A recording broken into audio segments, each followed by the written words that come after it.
ছুটি হবে একটু পর সবাই ছিল।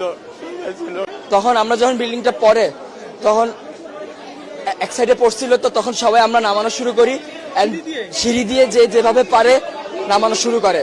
আমরা 1 নম্বর বিল্ডিং, 4 নম্বর বিল্ডিং, 5 নম্বর বিল্ডিং, 7 নম্বর বিল্ডিং সব হয়েছে 9 থেকে সেকেন্ড ইয়ার পর্যন্ত। আর আলহামদুলিল্লাহ মোটামুটি সবাই সুস্থ আছে।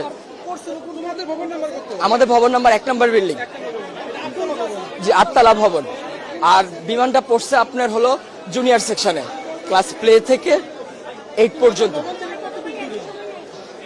100 থেকে 150 মিটার হবে, খুব একটা না।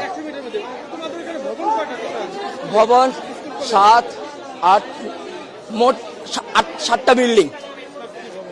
আর জুনিয়রদের আছে 1, 2, 3, 4, 4-5টা জুনিয়রদের আছে। 11টা, মোট 11টা বিল্ডিং। তার মধ্যে 7টা বিল্ডিং হয়েছে সিনিয়রদের, 9 থেকে 12 পর্যন্ত। আর প্লে থেকে 8 পর্যন্ত আপনার সব ছোট ছোট বিল্ডিং। ঢুকতে কয়টা বিল্ডিং আছে, 1তলা টিন শিটের। আবার একটু সামনে গেলে ক্যান্টিনের সাথে 3 থেকে 4 তলা। হ্যাঁ, ওখানে জুনিয়ররা থাকে। ছুটি হবে একটু পর সবাই ছিল। তখন তো এক সাইডে ছিল আমাদের বিল্ডিং। আহত না, আমি এখন নিজের চোখে দেখছি, আমি কন্ট্রোল করতে পারতেছি না।